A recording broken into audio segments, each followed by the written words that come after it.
Now from Atlanta News First Plus, this is Sports Tonight.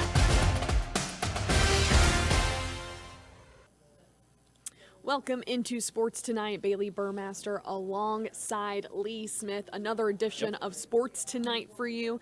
And it's the Wednesday edition, so it's the hump day, and we have a lot of good sports to talk about. We are going to start with the Falcons' playoff chances.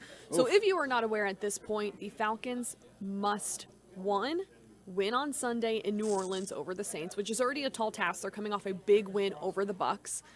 And then two, the Panthers have to lose, the Bucs have to lose to the Panthers, which is another tall task. I actually don't think either of these things are crazy. I think they both could happen, but both of them actually happening and not just one of them, I feel like is the tall task, Lee. Well, and yeah, but the one problem that the Bucs have is that Baker Mayfield might not play.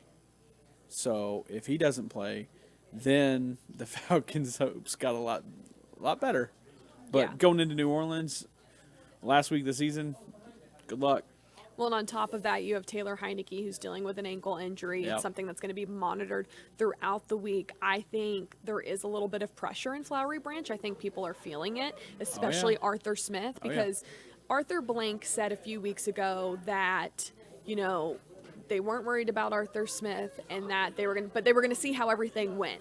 That was before the Panthers loss. That was before this most recent loss to the Bears. Yeah. So who knows if this one goes south, what happens? It's going to be very, very interesting. Yeah. I mean, I don't think it's going to happen. Arthur Smith won't be the coach next year. I just don't think so. Ooh, could be. Okay, Lee has said his thoughts. He doesn't think Arthur Smith is coming back. But speaking of the head coach, he did speak in Flowery Branch ahead of this matchup with the Saints. Let's tune in and hear what he had to say.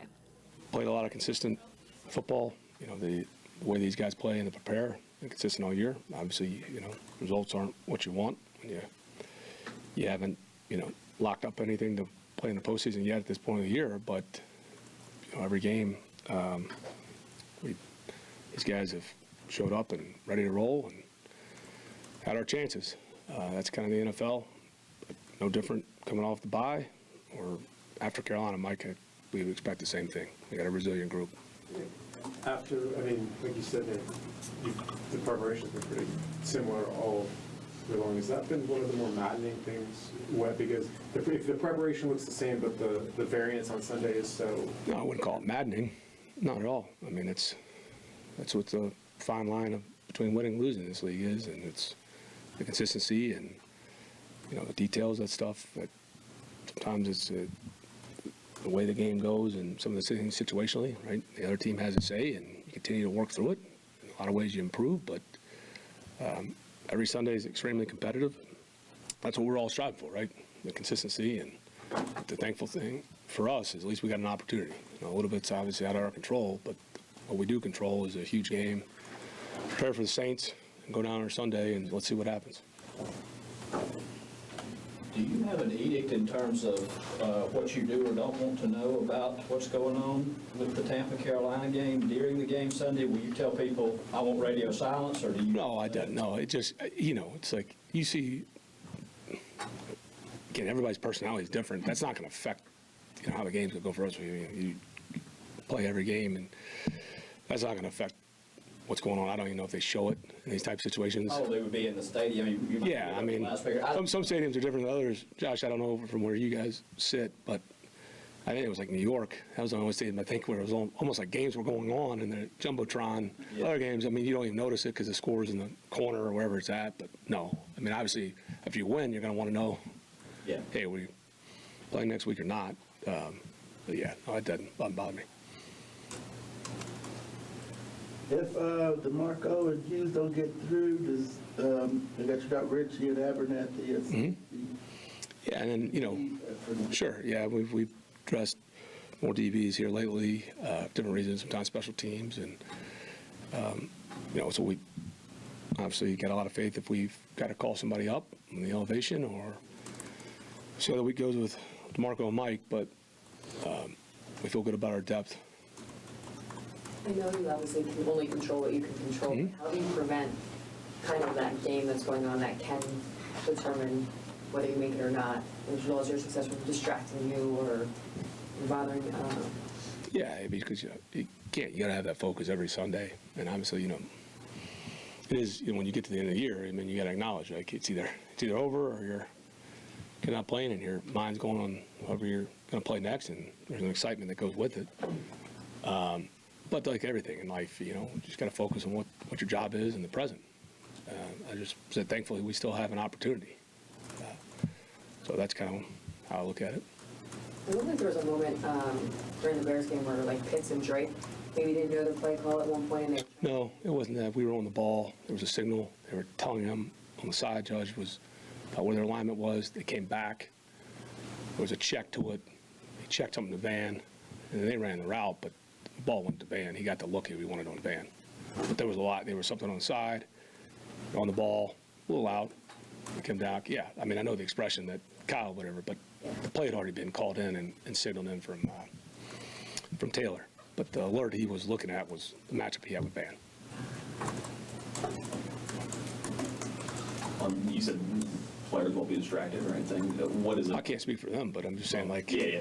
it's like every Sunday in the NFL, like, this is a huge game for us. I mean, like I said, anytime you play the Saints, it's a big deal, and this one's got a lot on the line for both teams. Is it a matter? Is it kind of a mark of a team's professionalism to kind of continue to play this, at this point of the season and continue just maintain that level, that same competitive edge that they've had? Yeah, I mean, that's your job, Like, why would you ever take anything for granted? And it's a privilege to do this. I mean, that's year after year. No matter how long you play, the end of the seasons are always strange for everybody because nothing ever stays the same. I mean, every team changes. I think of the guys that have come through here, and I know there's a lot always made about the drama that comes at the end of the NFL season, but I mean, you got to think about everybody involved in it. Players, some of these guys may play their last game, maybe on different teams. I mean, there's a lot. Change is constant in this league, and you grow close every year. It's like you live 4 different seasons in one, and you spend so much time together. So there's always a weirdness at the end of the year. You just hope that, especially with this team, that you get the opportunity to still play. So, like I said, I mean, it's our own fault that we're not in total control, but we just still do have life. Are you confident or feel confident that Heineke's ankle is like he should be good to go on Sunday? I'm optimistic, but again, that's why you have contingency plans, and the way we'll prepare, similar to how Taylor prepared last week, and I know this, Des will always be ready to go, and so will Logan. I mean, they've been that way all year. And that's helped. It's been, an up and down year. Certainly been change in that room.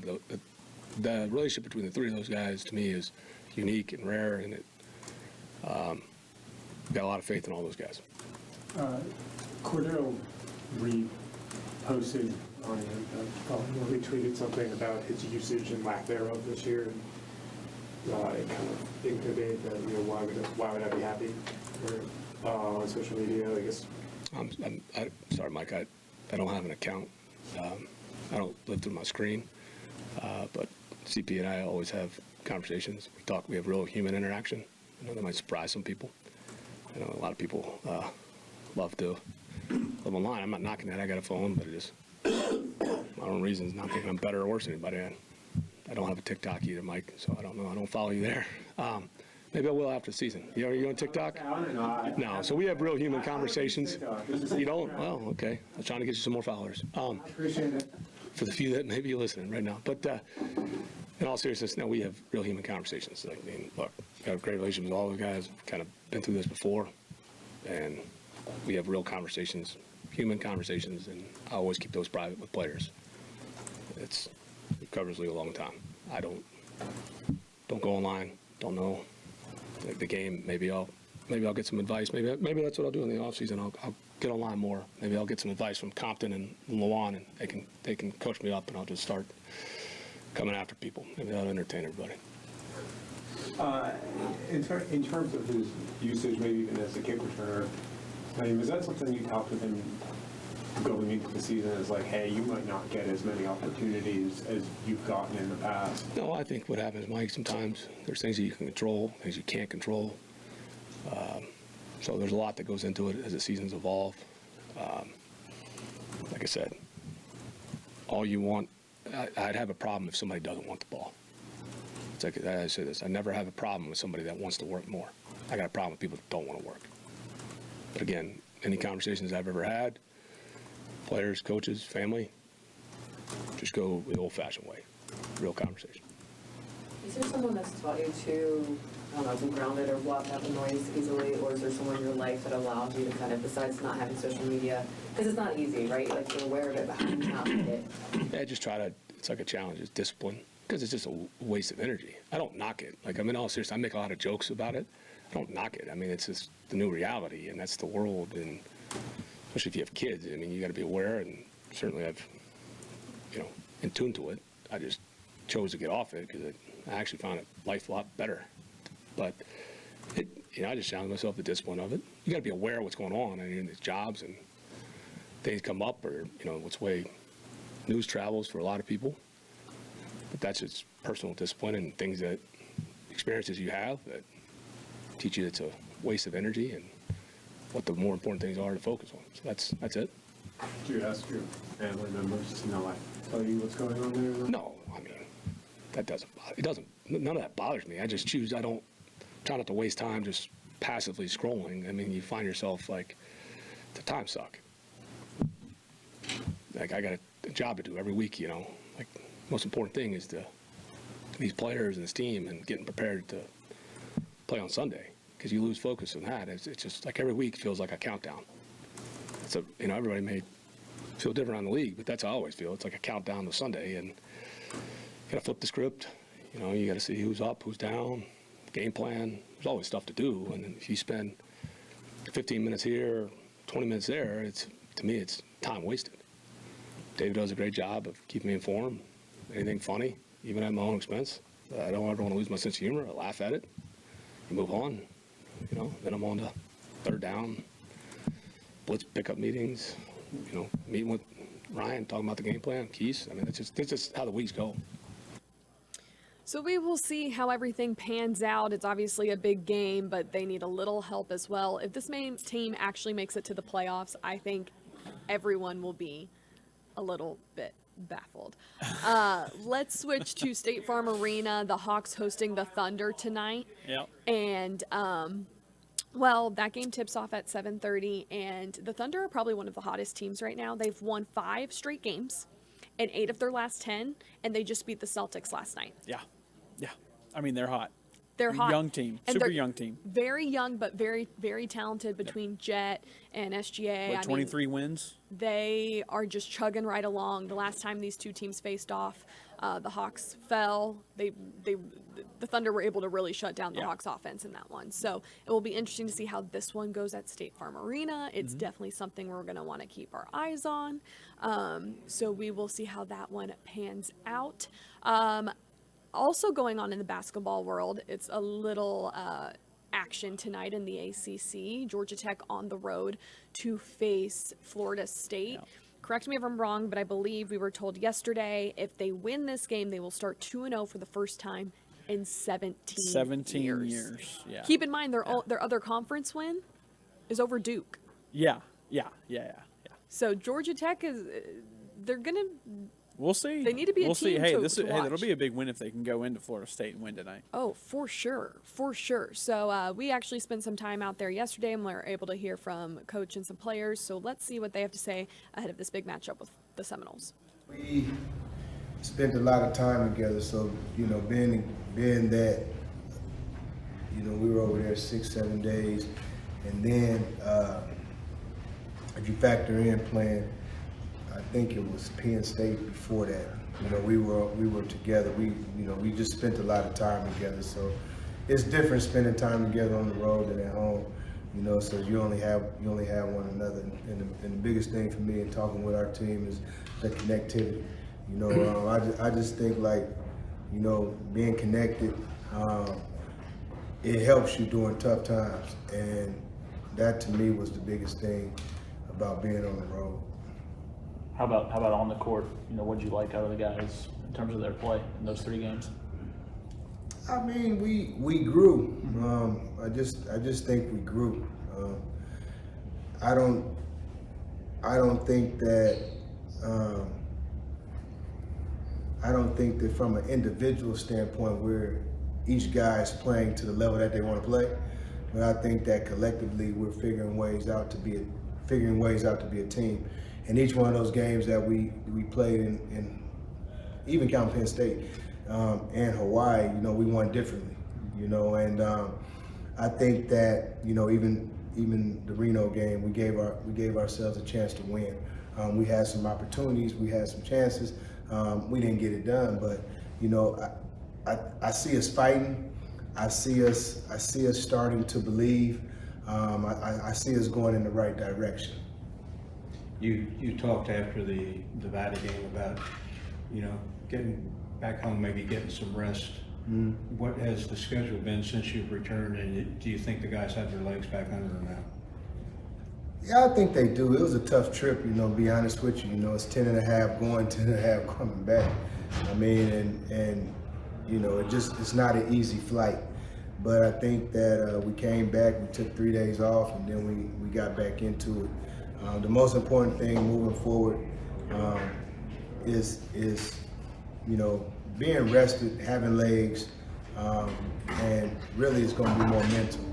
And I think that the biggest thing for me in talking with our guys has been the mental approach. I want us to be able to, and we did a great job of this in Hawaii. When you can't practice, you got to lock into the scouting report. To me, you don't always got to be on the floor. I think there's a lot of myths about basketball. And I think that the one thing that's a carryover each and every game is you got to know who you're playing against. You got to know the scouting report on each individual that we're playing against. You got to know if they're a three-point shooting team or not a three-point shooting team. And so the way we were able to carry those things over in Hawaii, that was important. And to me, that was just as big a growth as anything that we've done. Because earlier in the season, I don't know if we were as locked in to the attention to detail, but we are becoming more locked in, and I hope that honestly, I hope that carries over more than anything, because that gets you through. That gets you through tough times, because usually when you struggle and you go through a period where maybe you're not playing as well or things aren't going your way, it usually has to do with one thing or another, and statistically that's where you see maybe defensively we're giving up too many threes. Maybe we're turning the ball over, and those things to me are mental things. Speaking of the scouting report, what are your impressions on Florida State? I think that they're a really athletic team, long team. I think similar to our team in terms of the length and the body types and things of that nature. Leonard's done a great job throughout the years, and I respect him a lot. For a lot of different reasons, not only basketball, but just the man he is, the person he is, and just the wisdom that he gives. So I'm looking forward to going down there. It's a big game. It feels like the first conference game, even though it isn't, but it's a game where I think that I would like for us to go down here and really play well.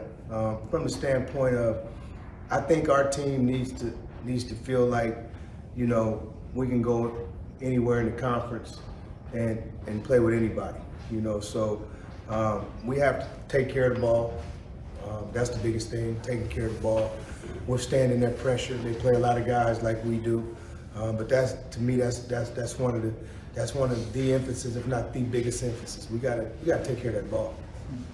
I know coaches don't like to talk about, well, we should win this game or we should lose this game, that type of thing, but you go down there and it's probably a game where you're hoping your team gets a lot of momentum early and doesn't let them get in the game. Well, it's not realistic that that's going to happen, because to me they're like playing against the killer in a scary movie, so to speak. They never die because they keep pressing, they keep throwing multiple bodies in there, and you got to consistently and constantly stay in attack mode. Like to me, you cannot not be aggressive against them offensively. When you have the opportunities, you got to attack. The opponents that they struggle with, that's what they've done, and we got to do the same thing. But again, to me, the biggest thing is it's not necessarily playing a 40-minute game. it's, to me, there's going to be some lulls. How do we handle those lulls? How do we handle that rough patch if we turn it over 2 times in a row? What are we going to do? Lance Terry decided to shut it down. What sort of went into that decision? Conversations with Lance. That was a Lance decision. I'm for anything that a kid wants to do. Now that he's done it, you know, I would say this. You know, you talk a lot about portal guys and, you know, the portal, you know, I always get that hit. I mean, that's a great portal guy right there, sitting right here. And to have Lance come back, you know, when he got injured, he was probably a starter. Yeah. So to have him coming back next year with what we'll have coming back, you know, I look forward to it. I think Lance defensively is the best defensive guard on this team. I think that he's a proven shooter, and I think that athletically, he's one of the more athletic guys in the conference. So I look forward to getting a chance to coach Lance next year. You look for, and I imagine you adjust your playing time during the game based on how guys are playing naturally. But you have some guys that have been great one game and not so great the next game. You know, what are you looking for from some of these guys as far as consistency, and how does that develop? Man, I'm shuffling them in and out. I'm not giving free minutes, and I think that's my mentality. And I think the guys know, you know, and I think that any player, just like an adult, we as adults, when we struggle with inconsistency, you know, we get mad at that, you know, and I think that as players, you know, they're trying to find their stride and they're trying to find consistency. But each one of them, I tell them this: don't identify yourself with just scoring the basketball. You know, because sometimes they get in the way. You got to get lost in doing the little things. You got to rebound. You got to defend. You got to dive for loose balls. Okay, you got to take charges. You got to do things that's going to help impact winning, other than scoring. And I think that's the biggest thing. That if you want to get on the floor, then get lost in those little things. Couple more. Can we just talk about, you know, we started conference play now, everything kind of changes a good bit, energy, things mean more, wins mean more, losses mean more. Just talk about how things are going to change a lot here going forward. Well, I don't know how things are going to change. It'll never change from my perspective, whether we're winning or we're losing. But I would say I'm for one excited about, you know, getting into the thick of the ACC conference. This being my first time around, I'm excited to go play against the caliber of programs that are in this league. I'm excited about going and coaching against the caliber of coaches that are in this league. You know, so from that standpoint, I look forward to it. You know, in terms of team-wise, you know, I don't base getting better on wins and losses, although I do understand what the left and the right-hand column means, but I really base getting better on, you know, how we're continuously doing as a team. And I think that we're going in the right direction. So I'm really excited about moving forward in the conference. One more. Do you feel like your team is getting your message that you've been giving to them throughout the season? A little bit, but I give it to them every day. I give it to them until they get tired. You know what I mean? I'm not going to change my message. One thing for me, collectively, is the buy-in. I've been a player before, so I know what it is to have success. I know what it is to struggle. I know what it is to, you know, just kind of not know where I stand at the moment. And again, what I say is get lost in helping your team win. Get lost in identifying with something other than scoring the basketball, because, you know, I do what I do and I am who I am. And if you're able to help and do the little things, then you're probably going to win, because doing the little things means you're paying attention to detail. I have a saying. You know, I have a saying, I say this to my team a lot. You know, sometimes for me, it's hard to rely on people. If I go to your house, did you make your bed in the morning? Like, to me, that's an organizational thing. Like, we can make excuses up, but if you just took the time to wake up 15 minutes earlier, you could have did it. You know what I'm saying? So for me, like, I'm really big on the structure of it all, the attention to detail. Again, the attention to detail, what does that require? that requires you to know scouting reports, that requires you to know who you're guarding. It's not just about you. You know, it's about helping your teammate. Like, it's so much bigger than what most people think. That's how I've always looked at it, you know, and, you know, I've always had people help me. So I see the same thing for these guys, and I'm going to keep on preaching that word. It's not going to ever change. It just showed us, I feel like it showed character. It showed carryover from practice, given the time we had. Like, we played 3 games in 4 days. So I think that that just showed how, like, resilient we are, how we can persevere. You guys change your mindset at all going now into conference play starting a new year? Definitely. All the little stuff that Coach been telling us to do, you know, there's more emphasis on that. And it's more emphasis on, you know, us not beating ourselves because, you know, you can't really do that in conference if we want to get to where we want to go. You got the opening conference win over Duke. You go on the road to Florida State, and then you come home from Boston College and Notre Dame. You have a chance to really get off to a good start. Has Coach stressed how important that stretch is for the team?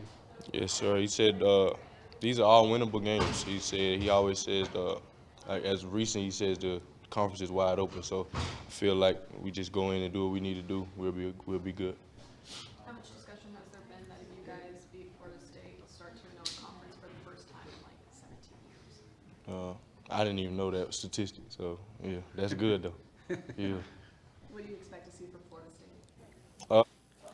So we will see how that all pans out for the Yellow Jackets, but it's a big one and pretty exciting. Okay, as we get ready to wrap up Sports Tonight here, we do have to talk about some Braves transactions. We don't know if we really got into this last week, but the team secured Chris Sale from the Red Sox and shipped off Vaughn Grissom, which you have to believe was kind of hard.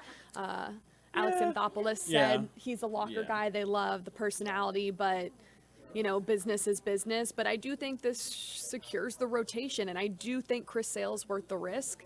Alex also said that, you know, they felt good about his, what's the word I'm looking for, physical, because obviously health has been a little bit of a concern. But he probably will get hurt at some point during the season. You just hope he's okay for the playoffs. Well, how is that any different than any of the other pitchers they've had last year? It's true.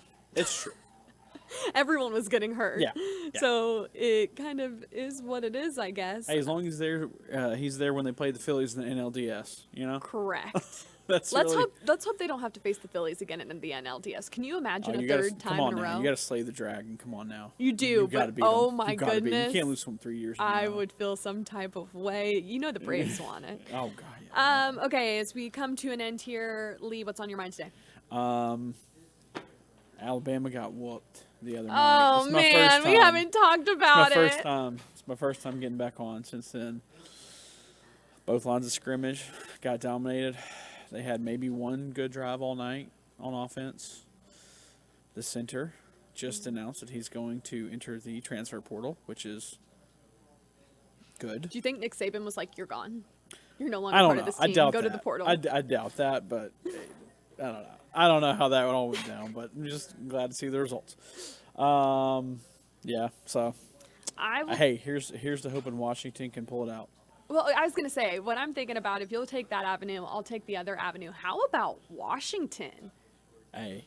Over Texas. Everyone was really high on Texas. I didn't think either one of those results were going to happen. I did not see Washington and Michigan at all. That was like the last possible combination I thought would happen. I mean, I think everyone feels that way. And I'll tell you this, I think I'm rooting for Washington to take it all. I am. I definitely, well, I mean, of course I am. Of course you am. Yeah. Of course you are. Yeah. And obviously a lot of people don't want to commit to Michigan. No one really likes Michigan. Except Michigan fans. Except Michigan fans. Like, you know what I mean? They're one of those teams that you're not like, I'm going to root for Michigan because, like, they're the good guys or they're the underdog. You just, like, don't like Michigan. To be fair, I don't think anybody wanted Alabama to win that game either. It's like a lesser of two at least evils, Nick Saban doesn't have to cheat. Yeah. Right? Well, right? Yeah. But I'm sure people are just, you know, the whole Bama fatigue. I get it. That's cool. We will see how the national championship game pans out. But that will do it for this edition of Sports Tonight. For Lee Smith, I'm Bailey Burmaster. We've got 2 more shows coming up this week, so make sure to join us. Have a good night.